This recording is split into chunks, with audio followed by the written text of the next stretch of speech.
Anticipándose a un año a la llegada del hombre a la luna y una década antes de que George Lucas nos trasladase a una galaxia muy lejana, Stanley Kubrick hizo la bandera en suelo selenita con 2001, una odisea del espacio, el más famoso filme de ciencia ficción de la historia del cine, dignificando al mismo tiempo un género, la ciencia ficción, que hasta ese entonces era un género desolado, responsable de que el género adquiriera definitiva carta de naturaleza, abandonando su vergonzante posición en la serie B. Hasta su estreno en 1968, la ciencia ficción era un género asociado al terror. La invasión de los ultracuerpos o la humanidad en peligro son un buen ejemplo de ello. Solo con Fahrenheit 451 la cosa se empezó a poner seria, pero 2001 fue la primera con la que el género consiguió ser respetado. Después llegaron Solaris, Alien, Blade Runner y demás. 2001 sentó las bases de un género que no paró de crecer y que no solo entretiene, nos hace reflexionar sobre nuestro origen y nuestro destino, e inspira a científicos para modelar el futuro. Esta importancia objetiva no significa que sea la obra maestra tantas veces reivindicada. Su extraordinaria concepción visual es irreprochable, pero no su vacuo y pretencioso discurso sobre la evolución desarrollado con un enfatismo risible. Kubrick se había obsesionado durante los años 50 con los éxitos de la sci-fi que iban poco a poco madurando el género. Por supuesto que no le parecían nada del otro mundo, pero le convencieron de que podía hacerse algo importante gracias a su capacidad fotográfica. Sistemático como siempre, comenzó a devorar todos los libros de sci-fi que encontraba para encontrar historias. Y alguien le recomendó hablar con Arthur C. Clarke. Con la inestimable ayuda de Arthur C. Clarke, quien en un proceso creativo insólito escribió la novela a la par que colaboraba con la redacción del guión, el cineasta neoyorquino se columpió en el firmamento cinematográfico y se abrió camino rumbo a la puerta de las estrellas. Siguiendo la estela de su aventura de proporciones homéricas, otros directores como Andrei Tarkovsky y Ridley Scott se lanzaron a la conquista del espacio como epígonos de Yuri Gagarin o Neil Armstrong, sepultando así los últimos vestigios de la space opera. La sci-fi divino en campo abandonado a la filosofía. Por fin la ciencia ficción había alcanzado su madurez. En una nueva muestra de hasta dónde podía llegar su ambición, Kubrick concibió 2001, una odisea del espacio, como una experiencia visual que trascendiera las limitaciones del lenguaje. 2001 es una experiencia no verbal de 2 horas y 19 minutos de película, solo hay un poco menos de 40 minutos de diálogo. Traté de crear una experiencia visual que trascendiera las limitaciones del lenguaje y penetrara directamente en el subconsciente con su carga emotiva y filosófica. Quise que la película fuera una experiencia intensamente subjetiva que alcanzara al espectador a un nivel interno de conciencia como lo hace la música. No le hicieron falta didascalias para mostrar la evolución desde el amanecer del hombre hasta la aparición de los primeros signos de inteligencia, siempre ligados a la lucha por la supervivencia, desde nuestro paso de simples primates a seres humanos hasta nuestro presumible futuro más allá de los confines de la galaxia. Tan hostil es la charca que se disputan dos tribus enfrentadas de homínidos como los confines del espacio, gélido e insondable. El hueso de jumento lanzado al aire por un antepasado no tan lejano como nos gustaría creer, transformado a la sazón en nave espacial por obra y gracia del elipsis más memorable del cine, es tan solo el epítome del discurso que propone el director. Nunca antes el cine se había fusionado tan bien con dos estratos fundamentales del saber humano como la filosofía y la música. La teoría del superhombre de Nietzsche vibra en el monolito en el instante en que comienza a sonar el preludio de Así habló Zaratustra de Richard Strauss, cuando se produce la alineación de los 3 cuerpos celestes. El viaje a Júpiter es la travesía del ser humano en busca de sus orígenes, y lo que allí encuentra es la transformación nietzscheana del hombre en superhombre.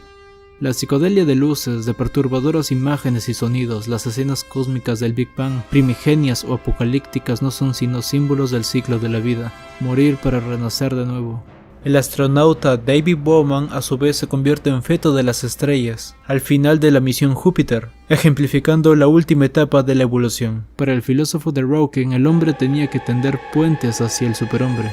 Para alcanzar ese grado de perfección debía escalar 3 peldaños. El primero lo representa el camello, que carga sobre su joroba con el peso de la existencia. El camello sería el mono antropomorfo que sufre los ataques de los animales más feroces, como el tigre, ante los que no puede defenderse. El segundo escalafón viene dado por el león, que se distingue por la agresividad y por el poder que entraña el uso de la fuerza. El león sería esa primera chispa de inteligencia que brota en el cerebro del homínido que aprende a usar un hueso como arma. uso que marcaría su transición hacia el Homo habilis, y de ahí solo habría un paso hacia el Homo sapiens y la reproducción de la guerra en el espacio.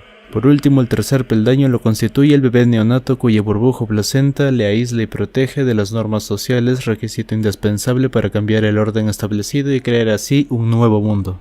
El Starchild en el que se transforma Bowman se encamina a la Tierra con intenciones inescrutables, pero que en la novela, más explícita que en la película, se adivinan beligerantes. Su mirada en el último plano enlazaría con el primer plano de Alex Delarge, como una continuación lógica del enfant terrible que subvierte las convenciones sociales. Pocas veces encontramos una relación tan simbólica entre la novela y la película.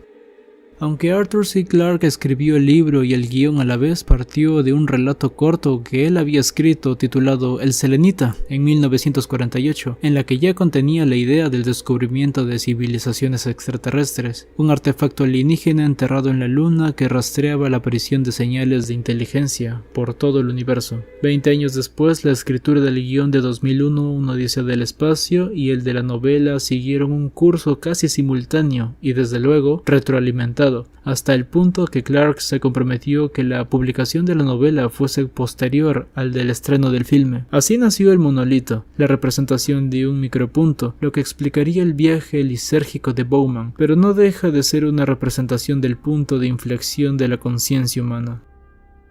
Con 2001, Una odisea del espacio, Kubrick rompió ya no solo con las convenciones narrativas, sino también con el uso establecido de la banda sonora. No es casualidad que Kubrick eligiera una pieza como centro gravitatorio de su banda sonora.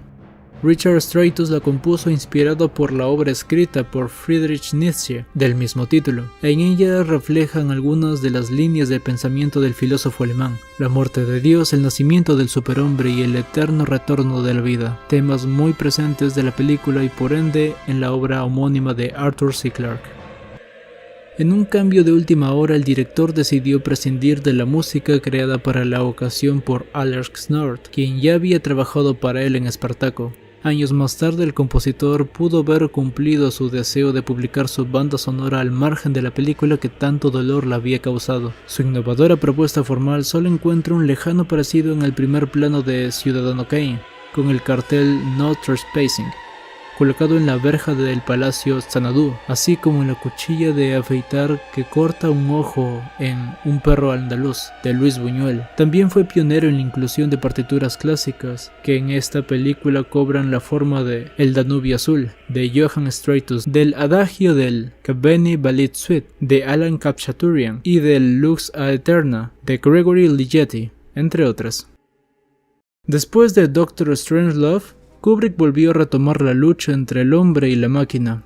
La bomba atómica sobre la que cabalgaba Sloane Pickens es reemplazada aquí por la computadora HAL 9000, un personaje demasiado humano. Una vez más, Stanley Kubrick fue un visionario hablando de inteligencia artificial a finales de los 60, cuando era prácticamente un desconocido. HAL es el hijo pródigo que se rebela contra su creador, como Roy Batty contra Tyrell en Blade Runner, al temer por su propia existencia. Se hace preguntas sobre su devenir, mostrándose como un discípulo aventajado de Heráclito. Frente a la frialdad casi inhumana de Frank Powell y David Bowman, la computadora siente miedo ante el incierto futuro que le depara la misión Júpiter. La secuencia en que lee los labios de los astronautas mientras planea dentro de una cápsula cómo dejarle fuera de combate ha pasado a la posteridad. Al igual que los homínidos y que todos los demás seres vivos, HAL lucha por su supervivencia y así no titubeará en cobrarse la vida de Paul arrojándolo al espacio sideral. Su trágica desconexión a manos de Bowman hace que involucione hasta una forma primitiva, recordando su nacimiento. Entonando Daisy, una canción infantil con voz plañidera y herrumbrosa, su canto del cisne. La voz de HAL 9000 es la de Douglas Rain en el original. Era bien conocida la afición de Kubrick por el cripticismo. En este sentido, mucho se ha especulado sobre el significado de las siglas HAL. Prevalece la interpretación según la cual es una derivación de IBM, formada por las letras que le preceden en el abecedario, aunque el director lo desmintió aduciendo que era un acrónimo de Heuristic Algorithm Logarithmic. Lo cierto es que una casualidad como esa parece improbable en una mente tan milimétrica como la suya. Un minúsculo ejemplo de su perfeccionismo es cuando Kubrick encargó una pieza de 3 toneladas de polimetilmetraquilato transparente a una empresa británica. Cuando lo filmó no le gustó el resultado, así que decidió encargar una gigantesca mole de madera pintada de negro y lijada con grafito para que fuera el mítico monolito. Por otra parte, esta suerte de publicidad soterrada respondía a la hegemonía de esa marca comercial en el mercado de la informática. Que 2001, una odisea del espacio está relacionada con el famoso poema homérico queda de manifiesto en su propio título, pero hay muchos más detalles que apuntan en esa dirección. Bowman, el arquero, es un personaje de la Odisea, y además lee durante su singlatura este clásico imperecedero. El ojo rojo de HAL 9000 es el rojo del cíclope, que todo lo observa. La Discovery es como el bajel en el que Ulises surca los mares persiguiendo el sueño de Ítaca. Esta película reúne todos los requisitos para ser analizada a la luz del Viaje del héroe, de Joseph Campbell, y del Monomito, de Christopher Vogler. Hay un héroe, un mentor, una ordalía y un retorno con el elixir.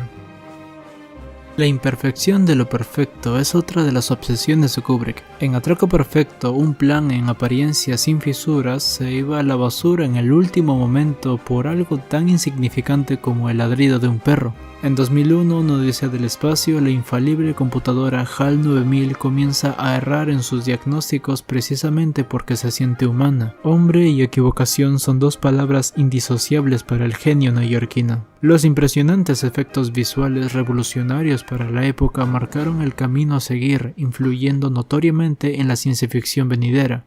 Desde los primeros instantes de la película, con esas imágenes de alineación planetaria, acompañados por los inconfundibles y potentísimos compases de Así habló Zaratustra, el espectador se ve inundado por una sensación de perplejidad casi reverencial que ya no le abandona en toda la cinta. Los decorados asépticos recuerdan vagamente el Art Deco, excepto la habitación de Luis XVI donde Bowman envejece, que es de composición manierista.